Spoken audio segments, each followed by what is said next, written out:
caviar and steak. Salt generously and then get your potato wrapped in foil. Preheat to 420. Toss in and crack a beer. Preheat your grill. Toss your steak on. Let the crust form. Don't let your string catch on fire. And flip over and repeat. Once you got that beautiful crust, let it rest. Top with some butter. I used some homemade green onion butter. And now you're ready to plate.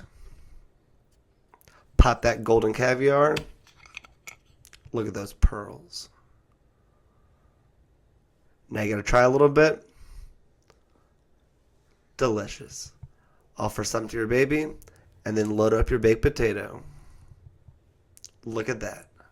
Time to enjoy.